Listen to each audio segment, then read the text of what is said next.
ariko abarokore ari nacyo naje kubabwira, ari nacyo gitabo nje kubacuruzaho kugira ngo disclaimer yumvikane n'ukuri. Nzanye igitabo nanditse ngize mutima wanjye wose ndimo nsenga. Ni igitabo cyitwa ngo How to Pray for $1 million. Nuko cyitwa kuki nituziranye se bwaroge bangu ndamusikaminze ngo ndayafite, nari mvuze ngo navuganye nayo. Noneho abantu bagura igitabo barebe, ariko ubundi ibintu byanditsemo ko kigura 5 nk'ayo uwo mukobwa n'ubundi yari afite mu isakoshi ikarinda imuniga. Reka mvuge gutya, I tricked people. Muri title harimo trick, ko mu gitabo harimo principles, ariko inyuma ko nzi ko abantu baba bashaka ibintu bije byihubuye. I scammed them ko nyine ari ukuyasengera, ariko on the other hand it's a book of principles. Nunduje kuduscaminga. Niyo mpamvu na MTN mu bihe bya Noheli yatandikaho ngo 50% discount. 50 not 15, 50. Uziko ushaka kwandika kuri product yawe ngo 50% discount, igiciro kakikumisha kuri yandi n'undi wabicuruzaga, abaguzi bakiyongera cyane. We gusa akeneye kubona kwanditseho discount. Nta nabaza ngo ese ahandi ho ni menshi, ahandi ho bafite igiciro gikubye kabiri. Wahita abona ko byanga bikunze nyine muri publicité bacyara ijambo ribangwa iki ngo igiciro utasanga ahandi, kandi naho handi bagatanga publicité banga igiciro utasanga ahandi. Yego, ubu inshinga nanjye ngiye kukonvinsinga n'abari kutwumva mpereye kuri wowe ufite mikoro. Mbona ushaka kumfungana umutwe kubera ko unzi neza, uzi ko ngo nta mafaranga mfite. Doko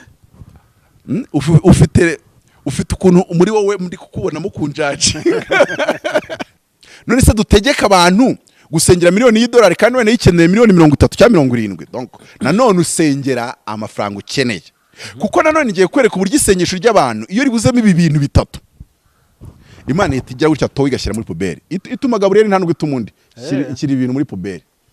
Gusengera $1,000,000 ufite imyaka 7, buri mafaranga ukozeho 50% uyashyira mu ishoramari, nta kabuza Imana iyo $1,000,000 itiguha.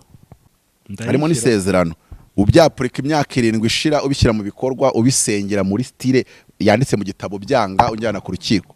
Unusha kuzajyana yo paje igitabo ngo umugabo yatubeshyeye mu gitabo nansubize 5 byanjye. Nimumfashe dushimire babahanga Relax Life Center. Muri uru rugo n'uwazahaye havarinjege bamukorera isuzuma rusange bakareba imikorere y'umubiri, maze abazahajwe na amibe, igifu, umwijima, indwara z'ubuhumekero, ibibazo byo kutuzuza inshingano z'abashakanye, indwara z'imitsi n'izindi, bakazibamururaho bakoresheje inyongeramirire n'ubundi buhanga nka reflexology massage yongera ubwirinzi bw'umubiri ikarinda na stress. Bagukorera imbonerahamwe y'imirire ijyanye n'ikibazo ufite, maze mbere yo kugusezerera ukongera ugakorerwa isuzumwa rusange kugira ngo utahe ntacyo utaka. Uvuye kuri gare ya Kimironko utaragera ku rusengero rwa Foursquare Gospel Church urabona icyapa cy'ikigo Relax Life Center. Telefone ni 0788302368. Iyi nimero iri no kuri WhatsApp. Yes, reka nanjye ngusuza kandi ngushimira ko warahisemo yica none iby'agaciro kamwe cyane kubugarutse kuba natwe umwanya nk'uyu nguyu. Kuri kamera ndi kumwe na Professor Apotre Mutabazi Kabarira Maurice. Nishimiye kuhakira Poso. Murakoze nanjye ndanezerewe.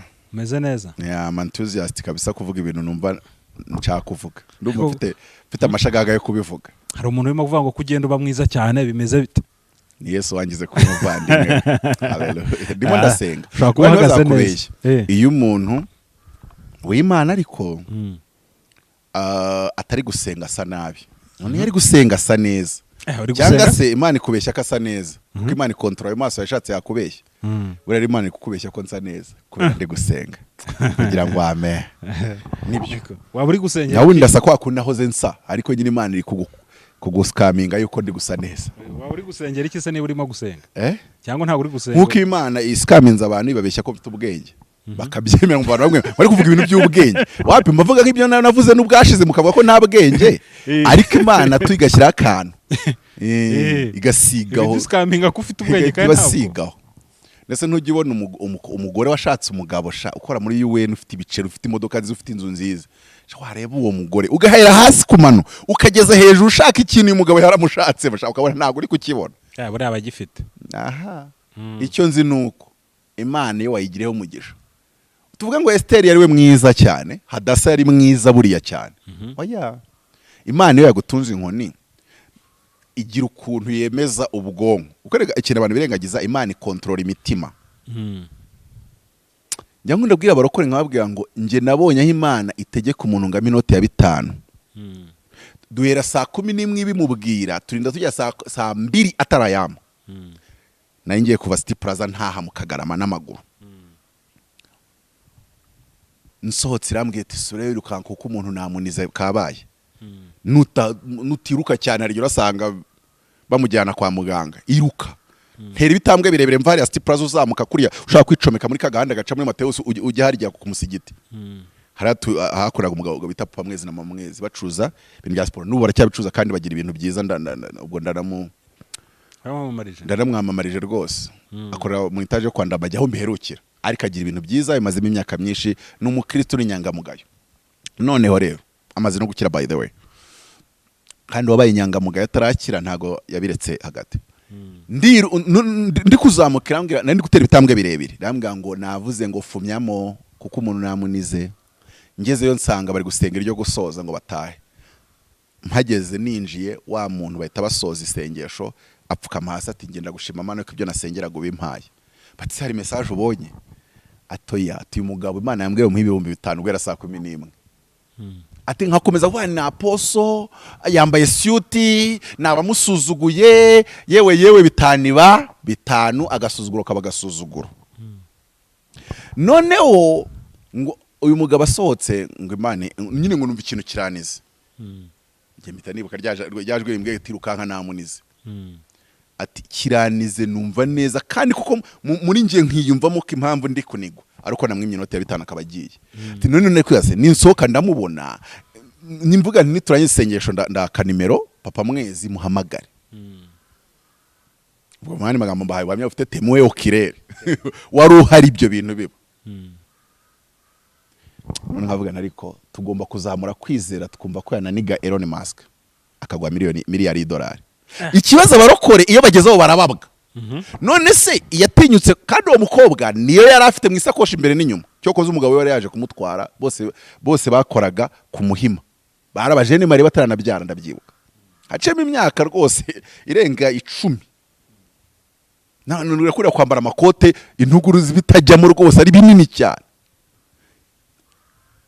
Hatuye saa 2 z'ijoro suko kuva mu mujyi njya mu Kagarama n'amaguru nayo mbinaniwe ahubwo bwari bwije kandi butaye mu rugo rwa musanzire wanjye pour dire que ntwataha mu rugo rw'abandi ngugero saa 6 z'ijoro. Cyo nayo ntuye ibyumba. Ubibese ni nkomurize ko nagiye turibima muri 2014 na 5 urumva ni hagati muri iyo myaka za 2015 na 2017 hagataho. Nananze igitabo cya The Code of Success ko nari ngifite no mu ntoki byari muri 2016 ndabyutse aribwo nacyanditse. Ariko abarokore ari nacyo naje kubabwira ari nacyo gitabo nje kubacuruzaho kugira ngo disclaimer yumvikane n'ukuri nzanye igitabo nanditse ngishyize mutima wanjye wose ndimo nsenga.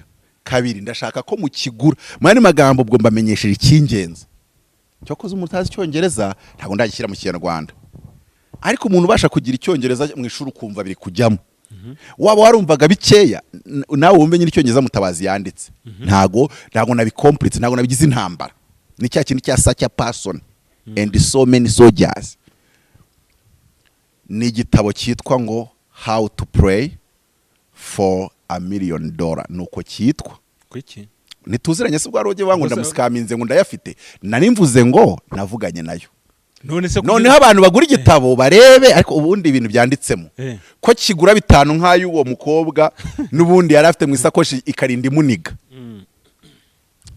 Kigure tugiye kuvuga ndavuga iminota cyangwa 20 nk'umuntu uri gushya mu kanwa.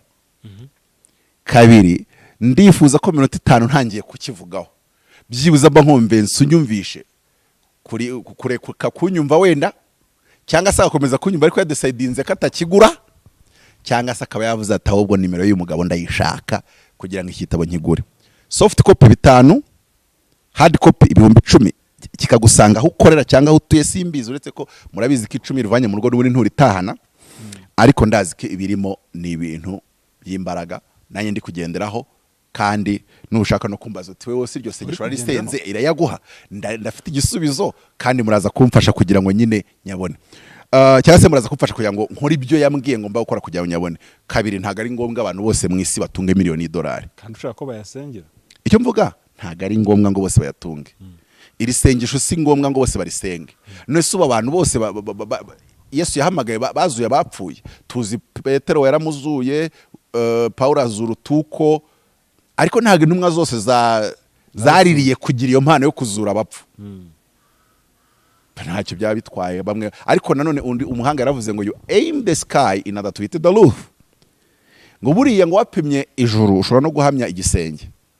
Bityo ushobora gufata amahame ari muri iki gitabo cya page 150, warangiza ukayashyira mu bikorwa, wasituragoringaga byibuze ukabona nawe ubonye miliyoni 100, nawe ubonye inzu, ubonye utuntu turi aho, ukavuga uti at least nubwo ntageze kuri ayandi ariko byibuze aya ngaya mbashije kugeraho.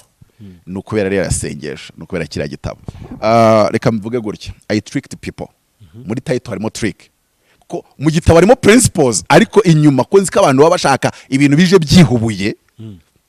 I scammed them ko nyine ari ukuyasengera, ariko on the other hand it's a book of principles. Nunduje kuduscaminga. Ibyo mvuze birumvikanye. Iyo umuntu akoze arangije kubibwirira ubwe ntago bikiri scam. Ahubwo bashatse kubwira ati nyine psychology yacu karukuniteye. Psychology y'umuntu ikunda discount. Niyo mpamvu na MTN mu bihe bya Noheli yatandikaho ngo 50% discount. 50 not 15, 50.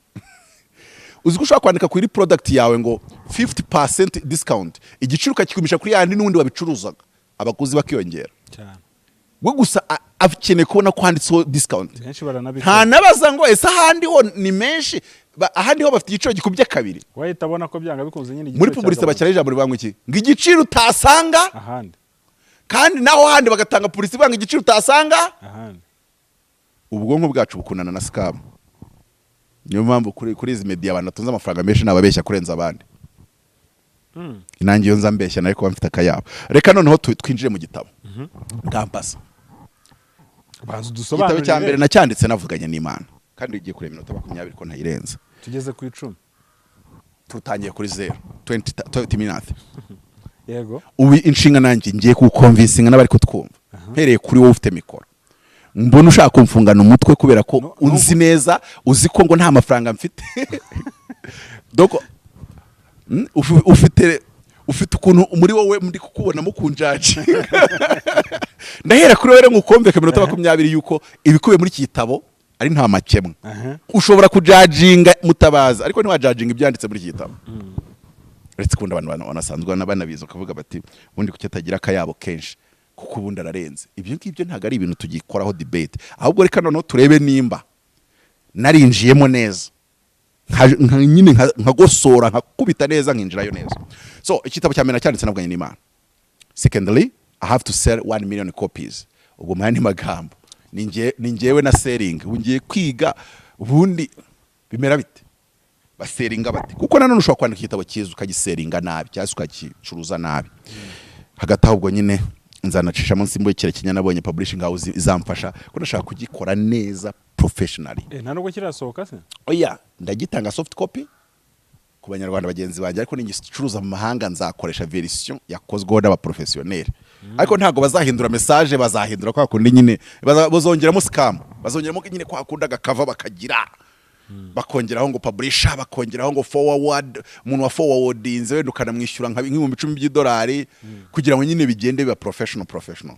Ariko the message is this: nuvango hari ibintu bitatu bigomba kuboneka mu isengesho ryawe.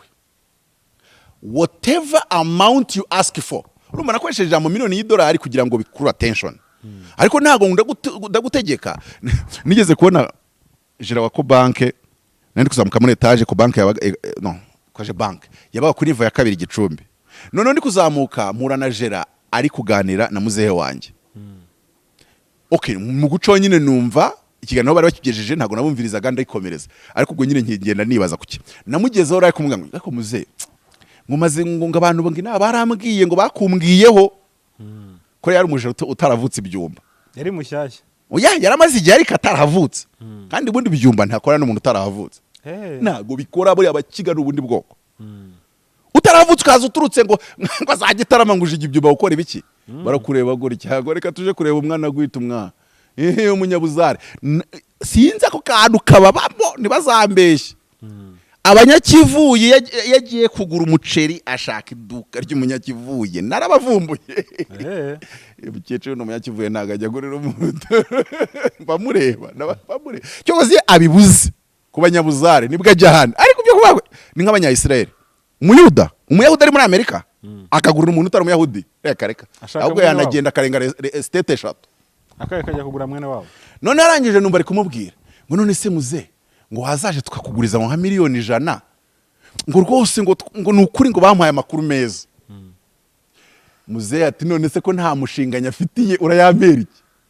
Ndavuga nishe ko disi nanjye nzubakira izina babingingira umuntu amafaranga ahubwo ariko ndetse kuvuga ngo nese dutegeka abantu gusengera miliyoni y'idolari wenda akeneye ibihumbi 100. None se dutegeka abantu gusengera miliyoni y'idolari kandi wenda yikeneye miliyoni 30 cyangwa 70. Donc nanone usengera amafaranga ukeneye kuko nanone ngiye kwereka uburyo isengesho ry'abantu iyo ribuzemo ibi bintu bitatu Imana itijya gutya towe igashyira muri puberi ituma Gaburiyeli nta nubwo itumundi ikiri ibintu muri puberi. Ibyo bintu bitatu bituzuye ibyo bintu bitatu muri iryo sengesho bitarimo ni ibiki rero? Ikintu cya mbere, first, your prayer must clearly express an intention that the $1 million will improve the lives of 1 million people. Mu isengesho ryawe bigomba kuba biri clear. Imana ipima imitima ikabipima igasanga ntubeshya ko aya mafaranga mwari magambo ntago Imana igwa amafaranga yo guspendinga. Ntago ushobora ngo Mana amamiliyoni ngo ngende ngo kureba ngo Barcelona ngo yakinnye na Real Madrid ngo noneho ngo ngure ngo imodoka ngo yakaga ngo ya Lamborghini. Ntago iryo sengesho Imana riryemera. Byanditse he muri Yakobo 4:3 ngo murasaba nimuhabwe ngo kuko mubisaba mushaka kubyayisha irari ryanyu. It's clear. Iyo umubare w'amafaranga wasabye Imana itayaguhaye nuko ubushaka kuyakoresha mu buryo Imana itemera. Temeranya nabwo rwose. Donc Imana ibanza kureba icyo bita motive and intention. Unyisabye miliyoni 100 Turebe zo kubaka inzu. Iyo nzu yawe se ngo bigene bite bajye bayisengeramo bazajya bayivuriramo abarwayi bazajye gute ibirema bizajya biyihagurukiramo. Hoye ahubwo bwira Imana ikintu ushaka gukora gihindura ubuzima bw'abanyarwanda kandi ubutabeshya koko ufite ubushake ufite n'ubushobozi kandi ufite proven records zuko utari kuri ubeshya aho ngaho. Imana ntabwo ijya yizera amagambo umuntu avuga yizera ibikorwa. Ngo Mana amamiliyoni 5 ngo numara kuzima nzahita nkora ubukwe bwiza. Banza unyereke umukobwa wa Teresa. Banza unyereke yuko wagiye iwabo mu rugo yibiza atarani wari ufite ukayakoresha nyine ugakodesha imodoka ukajya mukajya iwabo mukagira ibintu mu introducing.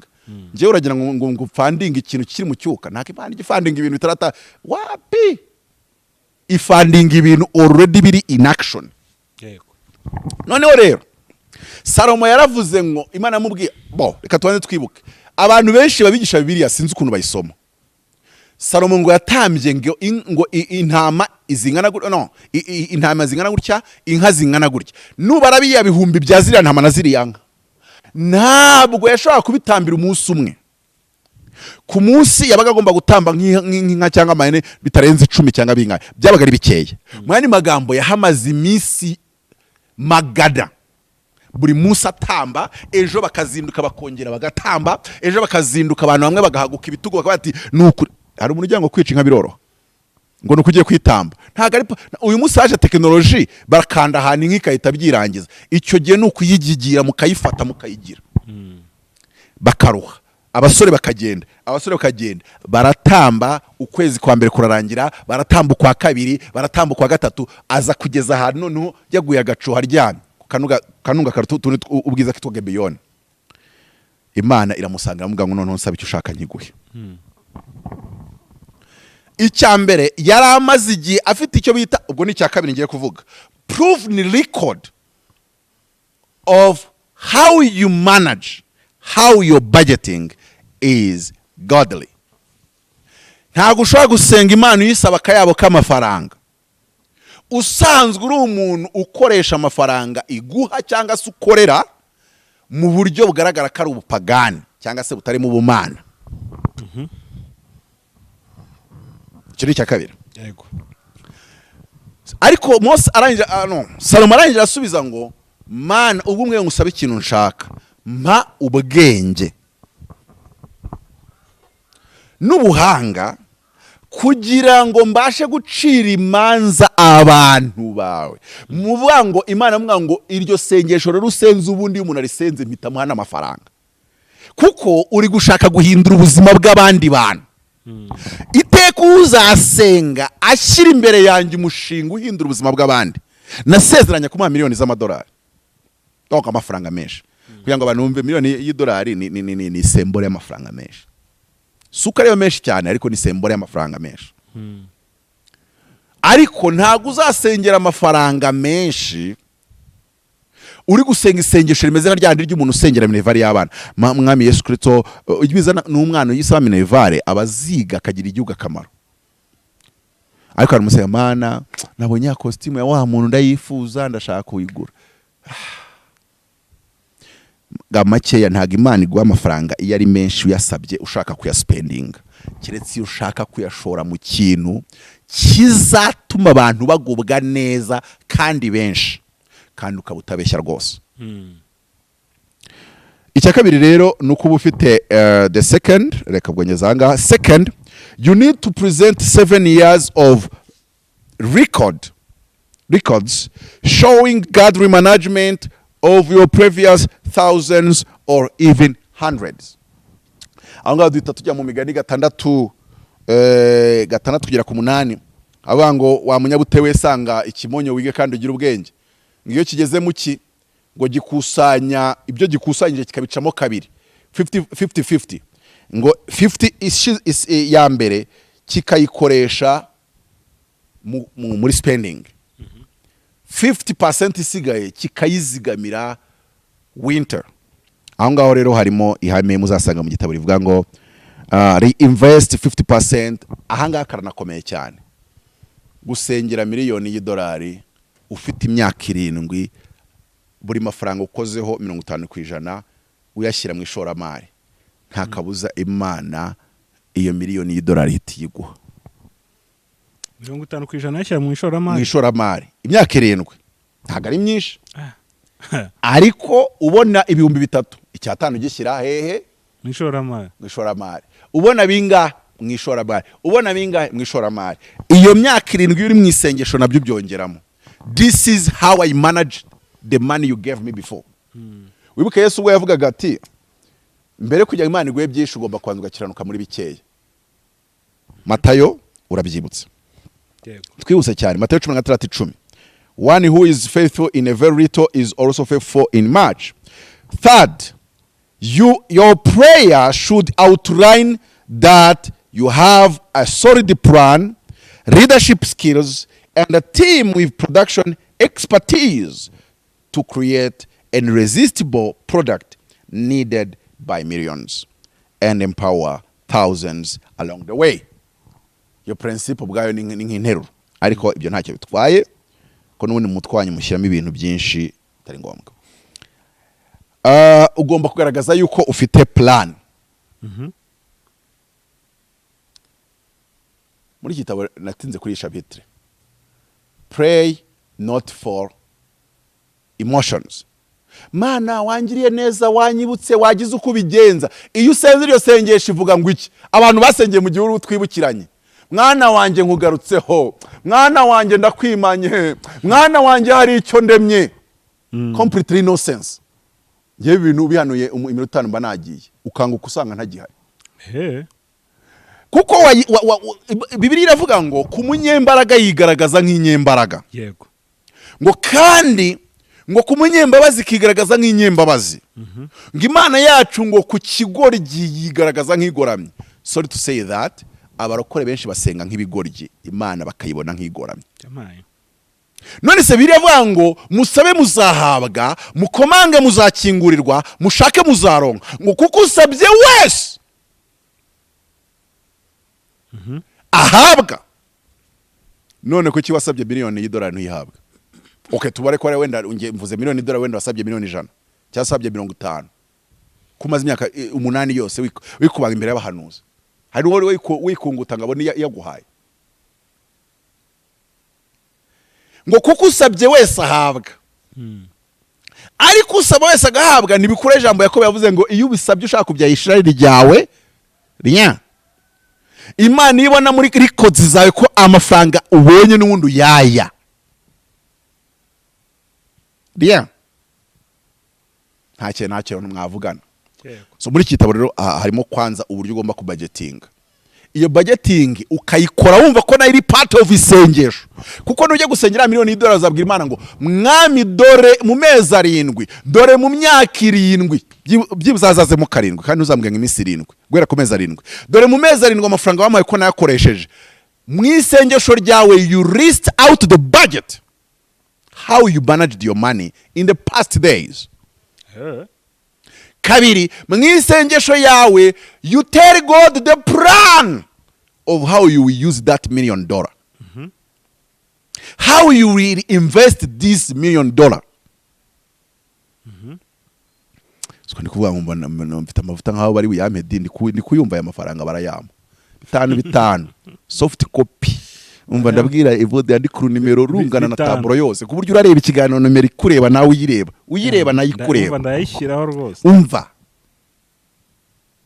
harimo n'isezerano ubyapurika imyaka 7 ishira ubishyira mu bikorwa ubisengera muri style yanditse mu gitabo byanga unjyana ku rukiko. Unusha kuzajya niyo page igitabo ngo umugabo yatubeshyeye mu gitabo nansubize 5 byanjye hariho n'imbishyiza kababo. Igitabo clear kandi cyasobanutse. Nicyo gitabo nanditse nkavuga nti cyanditse ndi mu mavuta ava kuri bya bindi. Hari ukuntu wandika ukumva ijuru rikuguha ubwenge mu firirizo. Nkuwanditse itangiriro akandiko ko Imana yari mise n'ijuru kandi atarahari ari we witwa Mose ko yari ku musozi wa Sinayi. Imana ikajya imudikta kamwe ati andika gutya chapitre andika gutya komeza gutya nuko iby'umwuzure kwa Nowa andika gutya. None se ko bazavuga ko nabya harya abantu bashaka ngo miliyoni ya Mutabazi abo ndabatuma kubaza Mose ajya kwandika ibyo mwitangira aho yarari cyangwa se uburyo yari yarabimenya yaranabibonye. So reka nsoreze kuri nota ben soze muyohereze mboherereza ucyohereza 5 cyano ukimbwira ngo mpereze icyo gitabo ndahita nkikoherereza kikimara kugeraho ukiro 5 kuri Momo yanditse kuri Mutabazi kabarira Maurice. Tubikore gutyo ushaka hard copy then urohereza ngiye gukoresha printing out and then tukikuzaniraho uherereye ibintu byaroroshye. Home delivery. Nota bena, you need to have the ability to hear the unspoken words of God and squeeze a divine plan out of your subconscious heart. Ni telefone ayishyira mu mufuka ntikomeze kunjena none ninjye bacyanditse. Nukuvuga ngo ugomba gushyira imbaraga ubwo Imana yavugana nanjye hanga niho yatinze. Abantu benshi iyo bansabye miliyoni 130-150 bakaba bashaka gukora igikorwa kizahindura ubuzima bw'abanyarwanda cyangwa se bwa societe bw'abantu bakabaza bafite pure heart and pure motive and pure intention. Abenshi baba badafite plan. Ufite plan aba afite ikindi kibazo ndamusubiza ariko nkabihisha mu mutima we. Yego ndumva ari mu migani niho byanditse ngo it is God's pleasure to conceal things and it is king's honor to discover and invent them. Ngo Imana birayinezeza bikayiha icyubahiro guhisha ibintu. Iyo umuntu asenze agasengera amarangamutima Imana imusubirisha amarangamutima. Yego. Ariko iyo umuntu asengeye vision, that is a word, nk'uburyo Mutabazi Mana ndasenze ma miliyoni y'idolari nandika igitabo cyitwa how to pray for $1 million kandi Imana kizagirira akamaro abantu miliyoni. That is a vision. Imana iryo sengesho irisubije irisubirisha nanone a vision. God answer you with the same language you used. Mana hindura amateka yanjye, Mana avuga mwana wanjye ndakuzamuye, mwana wanjye guhindura amateka yawe, ukabitegereza kagushyashyenga. Iyo usengeye a what, Imana igusubiza a what, wagira mu isi bikagucanga. Ariko noneho haleluya, iyo usengeye a how, a plan, Mana ngiye kwandika igitabo kirimo gutya, kizafasha abantu gutya, nzakijyana gutya, nzagiseringa gutya. Donc ukabwira Imana mu isengesho a plan of how you will use that money to change those lives with a single detail. Imana igiye gusubiza, irabanza ikavugana n'amatwi yawe, icyo twita muri science, icyo bita conscious mind. Irabanza ikavuga audibly, ikakubwira what to do, yarangiza ikaca ruhinga nyuma ikabwira umutima wawe, icyo abascientifique bita subconscious mind. Igahishamo plan iri divine y'uburyo wabasha kubona wenda miliyoni 10 uzatangira kubona, kandi izo miliyoni 10 sare igihe nanone z'amanyarwanda uzibona ari umupartoneri washatse. Kandi mfite business idea, then nyikoze umwaka iri kugenda icamo neza, nkomeje no gusenga nsengera ya miliyoni y'idolari, ariko nanone ndi gukusanya record ya budgeting. I'm developing a plan. Then warangiza Imana ikaba yaguhishurira uburyo ya miliyoni y'idolari itari wenda buzanwe n'umuntu ngayigwe, nubwo nabyo bishoboka. Neze singwe ko umuntu yamunize nka 5 cyane, neze ntiyanigaye none maske nka miliyari y'idolari, nta cyari kintu kira n'Imana. Ahubwo ikibazo hari Imana reka ati Imana nguhaye miliyari y'idolari bikoze iki? You don't even have a plan for it. No, Imana yari yakwimye. Ndi kuvuga you don't even have a plan for it. Ndi kuvuga yuko Imana ntago iri muri game yo kuvuga ngo amafaranga abantu just like that randomly. Irareba ikareba ufite uwo mutima, ufite a plan for it. So ndagira ngo ibintu bebe clear. Noneho abantu rero muri kitabo kintu natinzeho cyane nuko kwigisha uburyo uhandura umugambi w'Imana mu mutima wawe. Niyo mpamvu igitabo cyitwa ngo, second title cyitwa ngo The Art of Hearing the Unspoken Words. Nawe resi makese ndikumva mndangije ku expose ibikubiye mu gitabo. Ariko icyo kintu wenda nimbona umwanya nzagaruka. Ni gute ikintu Imana yashyize muri subconscious mind yawe, ni gute iyo plan uyisosororayo ukayikururayo, squeezing, you pull out the plan with pressure. Kuko squeeze ni ijambo Imana yanyeretse mwereko, ndumva nabibaganirijeho, risobanura to extract something from something using pressure, to squeeze out. So rero iki gitabo gikubiye aho ngaho, kirimo principe zishobora no kukunanira, kuko nkwereka yuko kugira ngo usengere miliyoni $, cyangwa kugira ngo usengere amafaranga Imana yaguhe, hari ibintu bitatu ugomba kuba wujuje. Iyo ibyo bintu byuzuye neza, igisubizo icyohereza muri ministeri y'igenamigambi yawe.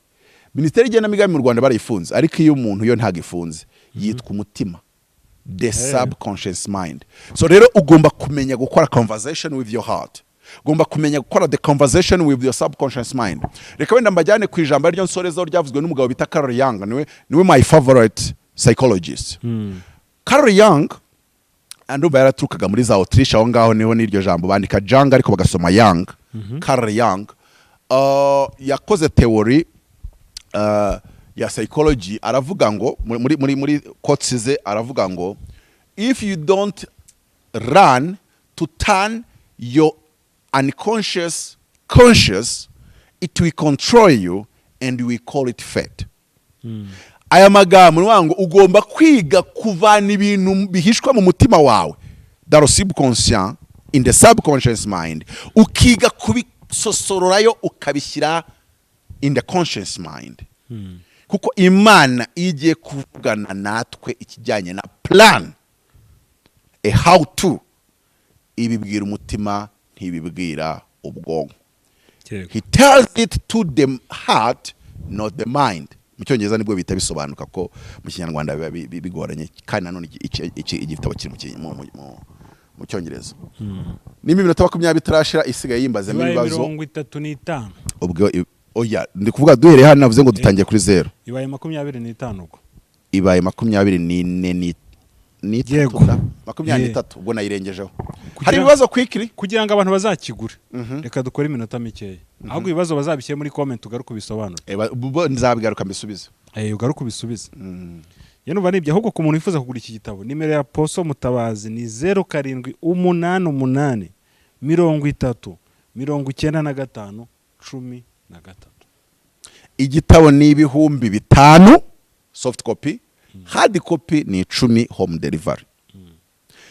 Hard copy uzishyure cyakugezeho ugifite mu ntoki ubona ko gifashe wanashishema amaso ukabona yuko it's not a scam.